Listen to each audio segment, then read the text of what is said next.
I walked into that building when I was just 21, wearing my mother's old blazer and a pair of shoes a half size too small. It was my first real job, administrative assistant, second floor, back when we still used typewriters and carbon copies. I didn't have much back then. No degree, no connections, just a stubborn work ethic and a real fear of failure. I told myself I'd stay 2 years, just long enough to build a resume and get some experience. I ended up staying 45. In those 4.5 decades, I survived 3 buyouts, 6 CEOs, 2 office fires, a pandemic, and enough corporate rebrandings to make my head spin. I saw the name on the building change, but somehow my name stayed on the payroll. Every time someone younger, shinier, or louder came along, I was still the one they called when things broke, because I knew how it was built.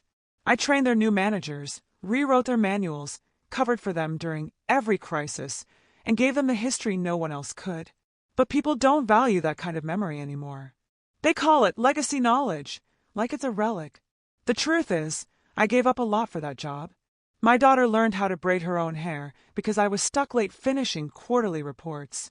I missed my husband's promotion dinner because the server crashed, and I was the only one who knew how to recover the backup files.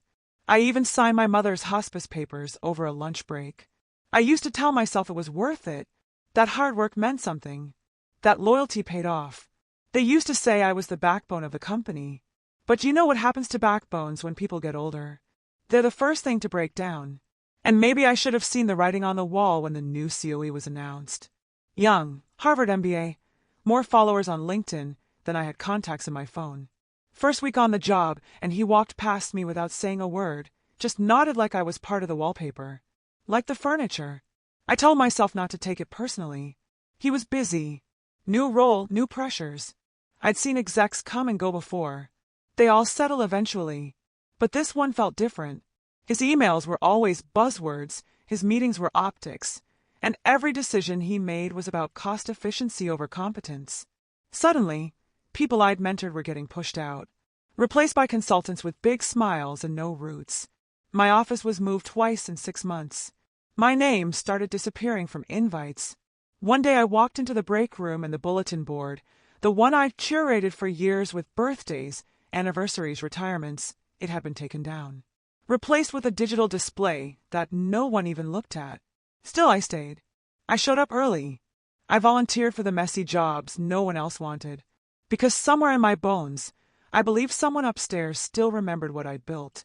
That when it came time for the next restructuring or round of layoffs, someone would say, "Not Julia. She's irreplaceable." I was wrong. He showed up on a Monday morning with a perfect haircut and a recycled mission statement. His name was Evan, but people only said it with reverence, like it carried more weight than it deserved. "Evan is coming in with a vision," they said. "Evan's shaking things up." I'd been through more leadership changes than I could count, but there was something about this one that didn't just feel new. It felt surgical. The first time I met him, it was in the hallway. He didn't introduce himself. Just brushed past me while I was restocking the supply closet, talking into a Bluetooth earpiece like he was too busy for gravity. I smiled. Tried to be warm. "Morning," I said. He barely made eye contact. Just nodded and kept walking like I was in the way. Still, I try to keep an open mind. I've learned over the years that first impressions don't always stick. Some people need time. Some people grow on you. And I knew how these roles worked. New COEs come in, make a few bold moves to prove themselves, trim a little fat, change the wallpaper, then settle into the same routine everyone else abandoned. But this was different. Evan didn't want to lead the company. He wanted to reinvent it, from the top down, with the arrogance of someone who believed history was just another form of clutter. The changes came fast. Entire departments were reevaluated. Senior staff were told they were misaligned with future goals. HR started handing out voluntary separation packages like they were party favors.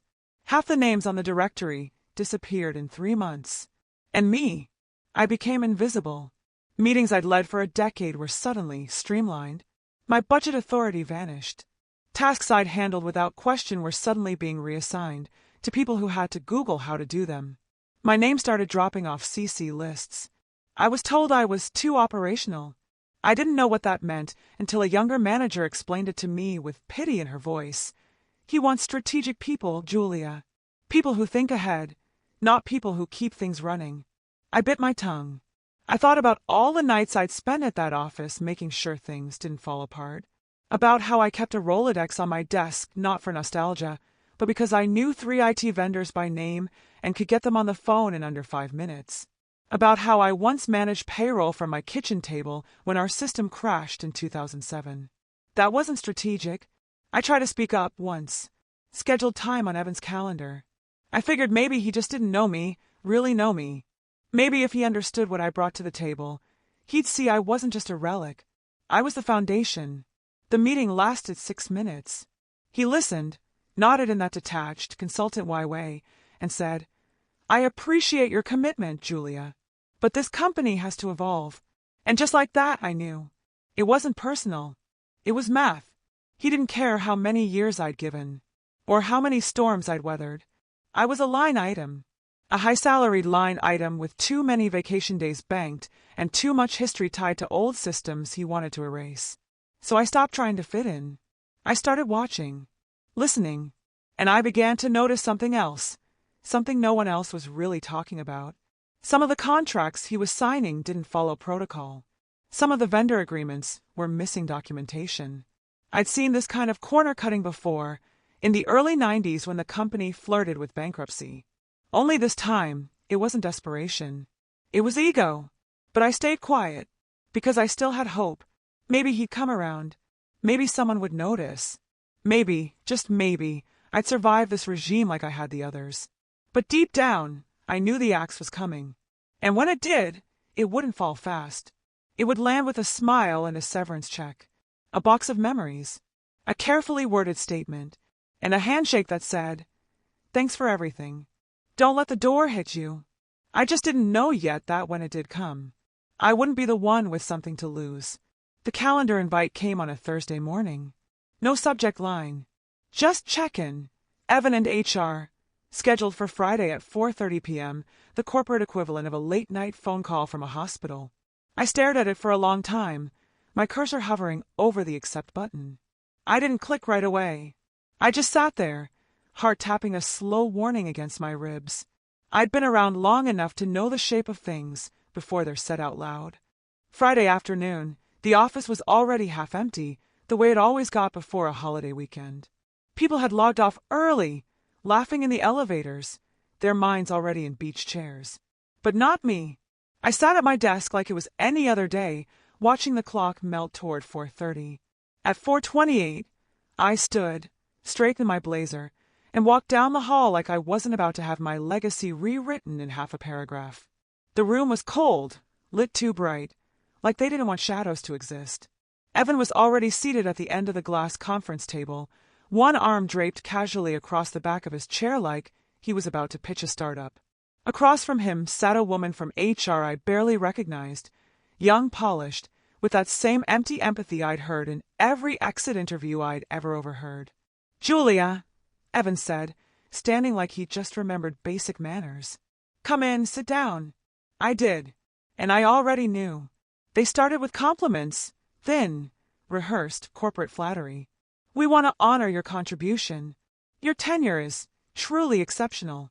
You've been such a valuable presence." Then came the pivot. "We're restructuring. Not because of you. This is part of a broader strategic alignment." That phrase again. Strategic. I'd begun to hate that word. They said the word, retirement, like it was a gift. As if they were granting me some noble, graceful exit. As if they hadn't spent the past 6 months erasing me, one email at a time. I wasn't being offered a choice. I was being offered a package. Severance, healthcare continuation, and here's the kicker, an NDA. That part came from the HR rep, her tone sliding from warm to contractual. Standard clause, Julia. Just an agreement not to disclose proprietary information, internal operations, or company decisions. We include it with all retirement transitions. But I knew better. I read NDAs for breakfast. That wasn't a retirement clause. That was a gag order. And they wouldn't ask me to sign one unless there was something they were worried I'd talk about. Evan smiled through it all, like this was a celebration, like I was being inducted into some prestigious alumni club of discarded veterans. I asked one question. How long have you been planning this? He didn't flinch. We've been evaluating roles across the board. That told me everything and nothing. I didn't cry. I didn't argue. What was the point? They weren't looking for a negotiation. They were closing a file. So I nodded, took the envelope they slid across the table. It was thick, probably 30 pages, carefully worded, pre-vetted, full of praise and poison. When I left the room, the hallway was silent. The place I'd spent more time than my own home felt suddenly alien, like I was walking through a building someone else had designed. My office already felt like a relic.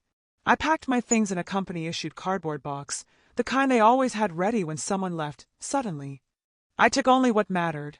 A photo of my daughter from her high school graduation, a hand-signed thank you note from a former CEO who didn't know my name, and a slim accordion file I hadn't looked at in years. It was buried in the back of my cabinet behind HR training manuals and old SOPs. I grabbed it without thinking, more muscle memory than intent. It wasn't until I got home that I realized what I'd taken. Inside that file were copies of contracts, vendor communications, and policy amendments dating back nearly 20 years, paperwork from a compliance project I'd worked on with legal back in the early 2000s. Back then, we'd uncovered irregularities, minor ones quickly buried. Nothing criminal, but messy enough that they rewrote whole sections of procedure to cover it up. I kept the records out of habit, or maybe out of instinct. Now, reading through them, something clicked. Some of the same contractors Evan had just rehired, same names, same companies, but under different LLCs. And those new contracts, ones I'd glanced at weeks ago before they were pulled from my purview, mirrored the old ones almost word for word. He hadn't just cut corners. He'd recycled them, possibly illegally. And suddenly, the NDA made sense. It wasn't about silencing my story. It was about protecting his. For a week after they forced me out, I tried to play the part of the retired woman. I woke up late, wandered the aisles of the grocery store like it was some exotic country, tried baking a lemon tart I saw on a cooking show. I made it halfway through before slamming the bowl in the sink. I didn't know how to be still. I didn't know how to be unneeded. I kept the severance envelope on my kitchen table. I hadn't signed it yet. Every morning I'd pour a cup of coffee and look at it like it was a test I didn't want to fail. They gave me 30 days. 30 days to take the money and shut my mouth. 30 days to disappear with dignity. And then one morning, somewhere between refusing to sign and trying to organize my old desk files, I opened the accordion folder I'd taken in the rush, and something slid out. It was a manila envelope I didn't recognize. No label, no markings. Just a heavy feel to it, the kind of weight that says, this wasn't meant to be forgotten. Inside were a few pages stapled together, vendor approval forms, old internal memos, and a scanned copy of a redline service contract dated from 2006. I stared at the signature line, my signature, and below it, our then CFO's. Except I remembered distinctly that this particular deal never went through. Legal had pulled it at the last second due to ethics concerns. There were murmurs of self-dealing, vague whispers no one wanted to put in writing. But now, the same contract had been recycled, verbatim, by Evan, signed and activated under a different vendor name but with identical terms. And the kicker? The new company was listed under a shell corporation tied to a real estate investment firm. One that, with a few clicks and some mild sleuthing, I discovered was founded by someone with the same last name as Evan. A cousin, or a brother, maybe even Evan himself. It was just obscure enough to skate under a casual audit, but not under mine. That's when I knew this wasn't incompetence. This was intent. I didn't sleep that night. I just sat with the files, the contracts, the emails I still had archived in my personal folders. I opened a blank Word doc and started typing out a timeline. Dates, names, signatures, connections. I didn't know what I was going to do with it yet, but the fog of helplessness had started to clear, and something sharper had taken its place. And then came the knock at my door. I wasn't expecting anyone, so I looked through the peephole with a mix of suspicion and curiosity. It was a woman, late 30s, blazer, clipboard badge. My stomach flipped. "Julia Martin?" she asked when I opened it. "Yes," I said slowly, hence gripping the edge of the door. "I'm with the State Department of Labor Oversight. I'm conducting routine compliance follow-ups with recently retired employees from flagged organizations. Just a few questions about your departure, if you don't mind. Flagged. I invited her in, cautious. We sat at my dining table, the severance envelope between us like a third party in the conversation. She explained that my former employer had been randomly selected for a state audit. Evan had apparently turned over a list of recent exits, and mine, given my tenure, had stood out. She asked if I felt my departure had been voluntary. I laughed. Once. Softly. She smiled, tight-lipped, and clicked her pen open. And then I made a decision. I didn't give her everything. Not yet. I wasn't naive enough to trust a stranger with my whole hand. But I asked her to look at something. I reached for the manila envelope, the one I hadn't meant to take, the one that had no business being anywhere but a locked cabinet in legal, and handed it to her. I told her I didn't know if it was relevant, that it was something I found while packing. I watched her eyes scan the pages. I watched her mouth go still. "Can I keep this?" she asked. "Sure," I said. "It's not doing me much good." She left 30 minutes later. I poured myself a drink, the good bourbon, the one I'd been saving for retirement. Not because I felt victorious, but because I finally felt awake. Like the rules had shifted. Like maybe, after 45 years of staying silent and keeping things from falling apart, it was finally my turn to let something break. And something in her eyes, right before she walked out the door, told me it was going to. I thought that would be the end of it, that maybe the inspector would glance through the documents, file them under inconclusive, and go back to whatever gray government office she came from. I didn't expect to hear from her again. I told myself that I'd done enough. I'd handed over the evidence. I could go back to being quiet. Go back to what? Gardening? Crosswords? But 4 days later, she called. "Hi, Ms. Martin. This is Investigator Paula Vega from the State Department of Labor Oversight. You gave me a few documents during our interview last week. Do you remember?" As if I'd forgotten. "Yes," I said carefully. "I've reviewed them," she said, "and I'd like to ask a few follow-up questions. In person, if that's all right." When she arrived that afternoon, she wasn't alone. This time, a second person stood beside her, older, sharper-looking, with a badge that said Office of a State Comptroller. I opened the door, and both of them looked at me like they already knew I had something to give. Like I was a suspect and a witness all at once. They didn't waste time. They pulled out a printed copy of the contract I'd given them and placed it on the table beside a second version. Same structure, same payout, same scope of work. Only the signatures and LLC names were different. "Have you seen this version before?" Vega asked, tapping the second contract. "No," I said, "but it's a copy of the one I gave you. Word for word." "That's what we thought too," the older man said. "Do you know who prepared it?" I hesitated. I wasn't used to saying things out loud that I couldn't take back. For most of my life, my job had been keeping things in, making sure executives didn't embarrass themselves, protecting departments from themselves, making sure the engine kept running no matter who was behind the wheel. But something shifted in me then. I was tired of playing guard dog for people who would euthanize me the second I limped. "I believe it came from the COE, I said. "Evan Locke. He pushed it through last quarter. But the language, this wasn't his first time seeing it. This wasn't an accident." They looked at each other. I could see the confirmation in their eyes. They'd already suspected it. They just needed someone to say it. Vega pulled out a folder and flipped to a page with a spreadsheet of names, transactions, and company IDs. She turned it toward me. "Do any of these look familiar to you?" I leaned in and froze. There it was. Hesper Group, LLC. The supposed vendor Evan had just re-signed for Strategic Logistics Consulting. But next to it was a registered agent address I recognized, not because it was public, but because it had shown up years ago in a quietly buried vendor audit I helped write back in 2008. Back then, it was linked to an employee's family member. The deal was shut down immediately. But now, Hesper Group had re-emerged with different documentation, dressed up like a new company. "Who's listed as the owner?" I asked. The man flipped a few more pages and pointed. "William Locke." My stomach sank. I didn't know the name personally, but the last name was enough. And just like that, it all came together. The forced exits, the contract duplications, the NDA. Evan hadn't just been cutting costs. He'd been funneling money to his own blood, hiding under the company's new strategic initiatives. They asked if I'd be willing to provide a formal statement. I paused. It wasn't that I was afraid of Evan, not really. I was afraid of what it meant to be the one who spoke. For so many years, I'd been invisible, anonymous, safe.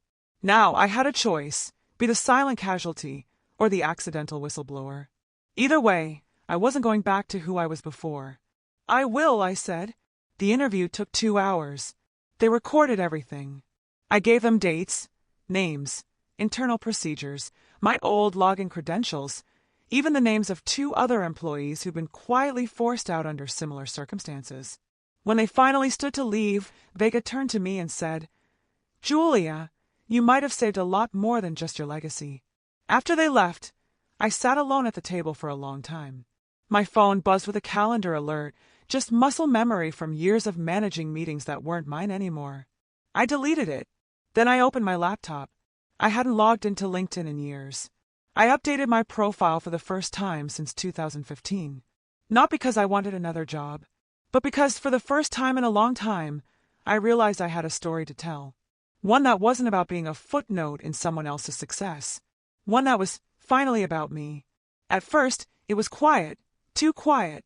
A week passed, then 2. I kept telling myself not to expect anything. Government wheels turn slowly, and corporate ones even slower when they're trying to save face. I thought maybe the state would dig around, slap the company with a fine, issue a few strongly worded letters, and let it all sink under bureaucracy. But then my phone rang again. This time it wasn't Investigator Vega. It was Danielle, an old colleague from compliance who'd taken a voluntary retirement 6 months before me.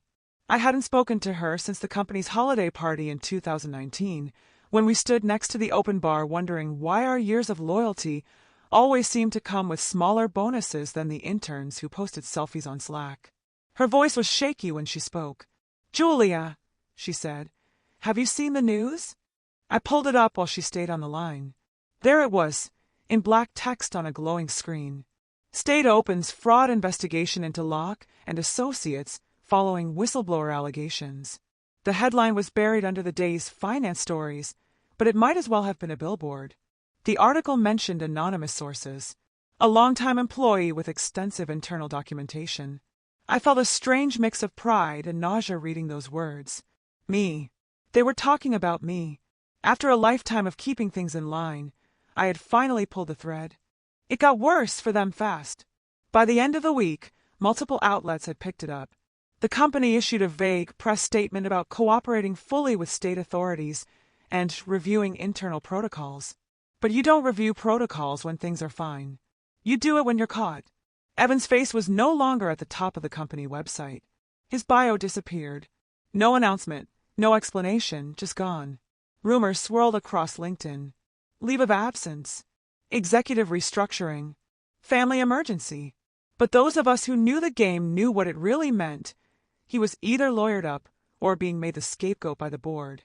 I got another call a few days later from HR. Not the same HR rep who slid the NDA across the table. This was someone higher up, someone I'd known back when our department still had a soul. "Hi, Julia," she began carefully. "I know this is unexpected, but we're conducting an internal audit of all severance and separation agreements over the past year. We'd like to speak with you about the terms of yours." "Is this about the NDA?" I asked flat. There was a pause, the kind that confirms everything you already suspected. "We're reviewing the enforceability of all exit documentation," she said. "Would you be open to revisiting the agreement?" I smiled, not because I wanted revenge, but because it was the first time in 45 years anyone from leadership had called me to ask permission. "I've already spoken to the state," I replied. "If you'd like a copy of my statement, I'm sure your legal team can request it." She thanked me with the kind of tone people use when they're trying not to panic. And that was that. The next week, things really started to unravel. More employees came forward, one by one, names I hadn't heard in months, people who'd left quietly, who'd signed exit papers under duress, who'd been paid to disappear, began emailing me, messaging me, thanking me, sharing what they knew. Each story a puzzle piece I hadn't had access to until now. And the most satisfying part? Some of the junior staff, the ones Evan had favored, the ones I trained before being sidelined, started posting online too. One woman, a former project coordinator who'd lasted just 6 months before leaving under performance issues, wrote a post that went viral. When I joined, Julia Martin was the only one who trained me properly. She didn't need to. I was one of the new hires they brought in to replace people like her. But she did anyway. And when I started noticing problems, she was the only one who listened. Now we all know she was listening to more than just me. Tens of thousands of likes, hundreds of shares, a wave of quiet justice unfolding, not through courtroom drama, but through truth spoken out loud, one post at a time. And as for me, I didn't need headlines. I didn't need a settlement or an apology, though I'd be lying if I said I wouldn't smile when the lawsuits land. What I got was better. Silence from the people who used to pretend I didn't matter, and recognition from the people who always knew I did. My severance. Never signed it. I folded that NDA into quarters and lit a match over the kitchen sink. Let them try to silence me now. The house is quieter these days. Not silent. I'm learning to love the sound of nothing happening, but calm, in the way that finally feels earned. I used to think my value came from motion, being busy, being needed. If I wasn't running something, fixing something, answering to someone, I didn't know who I was. But now, I sit on my back porch most mornings with a cup of coffee and no alarm clock, watching the neighborhood move without me. I used to envy people who could do that, exist without checking their email every 7 minutes. It turns out it's a skill. You just have to unlearn the idea that your worth is measured by output. I haven't heard anything official from the company since the call from HR. But I didn't need to. Evan still hasn't resurfaced, and last week a new COE was announced. Someone with a clean record, a history of compliance work, and a very long paragraph about rebuilding trust and transparency. That was their word, rebuilding. I read the announcement 3 times, just to make sure I wasn't imagining it. I also got a letter in the mail, and signed, no return address. Inside, just a single line typed. You were never invisible. You were a mirror. I don't know who sent it. Maybe it was someone still on the inside. Maybe it was just someone who saw the news and knew what it meant. Either way, I pinned it to the corkboard in my kitchen, the one where I used to keep quarterly deadlines and procurement checklists. It's mine now. People have asked me if I'm angry, if I regret not speaking up sooner, if I would have done it differently if I'd known how it would all turn out. I think about that sometimes. What would have happened if I'd kept my head down, signed the NDA, disappear the way they wanted me to? I would have been just another woman who gave her life to a company and got a handshake and a hollow plaque in return. And maybe 10 years ago, I would have accepted that. Maybe even 5. But not now. Now I know what silence costs and what it protects. I know that being the backbone means nothing when leadership's goal is to replace the spine with something cheaper. I know that being loyal to the wrong people is just another kind of self-erasure. And I know that sometimes the only way to keep your integrity is to let your reputation burn a little. Funny thing is, I didn't burn. I didn't unravel. I didn't fall apart like they expected. I'm still here. And what they thought was my exit wound, that was just the start of my voice.